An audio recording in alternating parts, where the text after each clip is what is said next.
Hey guys, and welcome to another nkit tutorial video.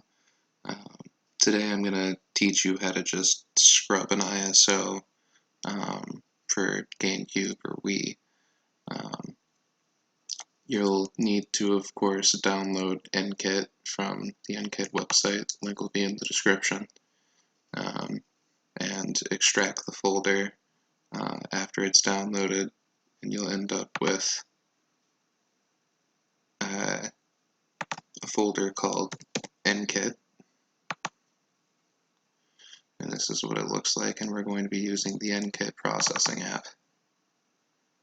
So what you're going to want to do is get, any ROM. Any ROM that comes from Vim's layer will be an nkit.iso. Now, normally you can play them, but some things like Project Plus or other things NetPlay will require you to have them, scrubbed per se, is the term they like to use, and converted back into a full ISO instead of a somewhat compressed ISO. It's compressed for your,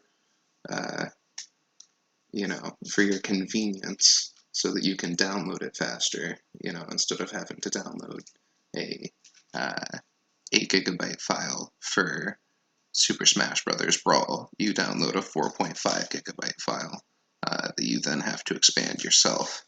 So get any,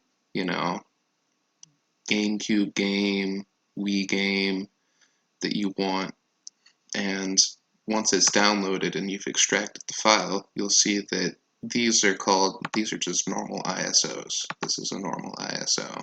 But this, Pokemon Colosseum, is called .nkit.iso, which means that it's still somewhat compressed. So what we're going to do with the nkit processing app is we're going to drag Pokemon Colosseum over here, and you'll see it shows up as Pokemon Colosseum.nkit.iso, and what we're going to want to do is, in the settings, select the Convert to ISO tool. Now, if you want to make sure that it doesn't possibly delete the output that you're going to get, which is going to be an ISO file, turn off Fully Verify, especially if you know the game already runs in its current state. So leave Calculate the Hash on, because if you're trying to get a usable NetPlay version of your ISO for Dolphin, you're going to need valid hash MD5 checksums that is generated from these hashes.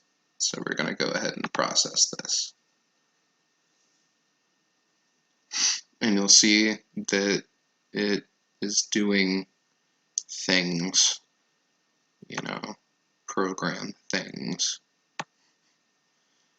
Give it a second here.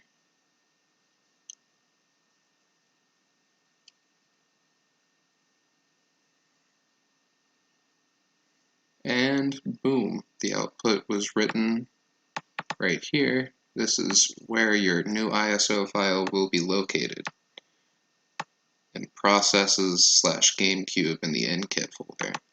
So we're going to go back to our nkit folder, and we're going to go to Processed, and we're going to go to GameCube, and boom, you have Pokemon Colosseum ISO right there. So what I would do now is delete this nkit ISO and drag this into my games folder.